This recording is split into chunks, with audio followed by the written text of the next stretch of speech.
A senseless crime. Cruelty beyond belief. He put her head first so she wouldn't be able to get out. Lives torn apart. I couldn't face knowing that I let this happen, you know? This monster terrorized an innocent 8-year-old, and it was her family that invited him in. To be that malevolent, he deserves worse, much worse. But there is someone speaking out and standing up to him. The little girl he left to die.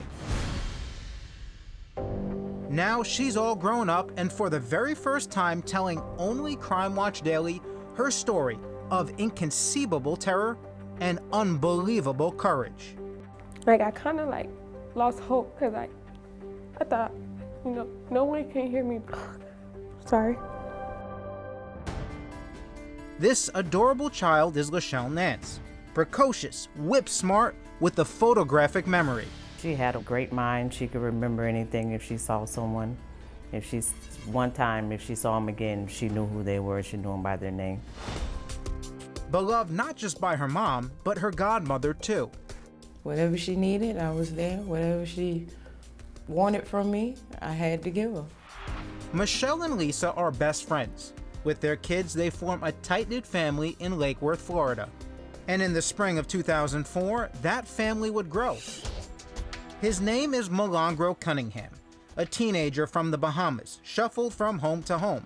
Lisa takes pity on Milagro and invites him into her house with open arms. We treated him just like he was family. It's our nature. We did bring him some clothes and shoes that we had from my boyfriend that he wasn't using anymore because he really didn't have anything. Milagro soon blends right in. He was a regular kid. He played games on the TV, played with the other kids, went out with them. No one knew there was a monster hiding within. It's a typical Saturday night for Lachele, a sleepover at her godmother's. Lachele shares a bed with Lisa's 1-year-old grandson. The house is quiet until just after midnight, when a new day of terror begins. About 1 o'clock that morning, my middle daughter, Danielle, came in and she told me that she didn't see Lachele. They search the house. Lachele's shoes sit neatly by the front door, but no Lachele. Lisa calls the little girl's mom in a panic. She initially asked me, did I pick her up? And I told her no. She said, well, we can't find her. And I told her I'm on my way. Lachele is nowhere to be found. Police arrive to assist. That's when Milagro tells Lisa and Michelle an incredible story. He was awakened by a white man abducting Lachele from her bedroom. And he's telling us this story about how he was in the living room and someone burst inside my house and they had taken her out of the house. Something just wasn't right. He described a car, station wagon with a dent in it, which was exactly the car that was parked in the driveway. And he said some guys took her and he tried to chase them. He ran almost maybe 8 blocks behind the car. It just didn't make sense. In his statement to police, Milagro says when he catches up to the station wagon, the white man jumps him. 3 other white males joined in the attack, he tells officers, knocking him to the ground, kicking and punching him in a beatdown that lasted approximately 20 minutes. The story is far-fetched.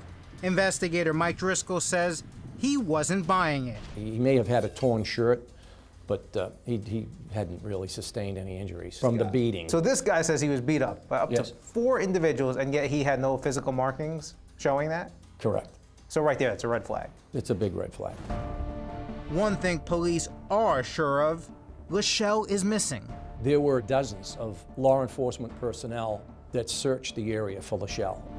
Officers canvassed the neighborhood, searching parks, a local cemetery, every square foot around Lisa's house, including this landfill, just blocks from where Lachele was taken. It's just an area where a lot of bad things tend to happen sometimes. If she was going to be somewhere, it was probably going to be in the landfill. Sergeant Michael Hall and his partner scanned the landfill's access road, unsure of what they'd find.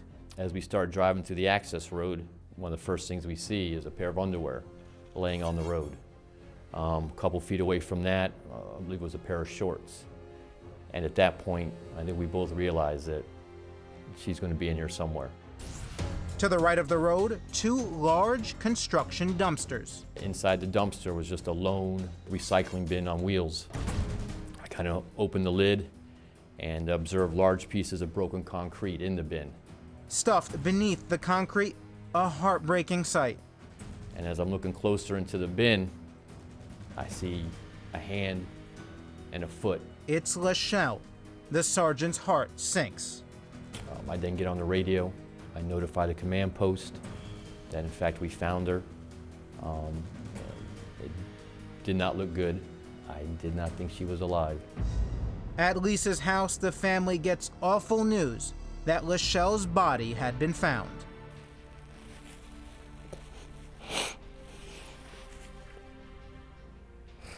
He put her head first so she wouldn't be able to get out.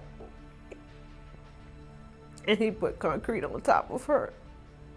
And he left her.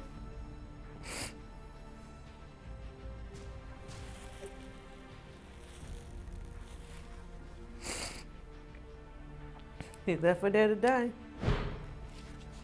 First reaction was I passed out. I couldn't face, be right there and knowing that I let this happen, And we got word that the dead body was found in the Lake Worth landfill. So we immediately responded to that location. As officers secure the crime scene, the story takes a shocking twist. It was faint, but it was something you just wouldn't miss. Next, She was upside down in a fetal position. a sick crime uncovered. You don't just throw somebody away like that. And I just stopped crying, just stopped moving. a young girl recalls a night of terror in the hands of a monster. I just thought I was gonna die.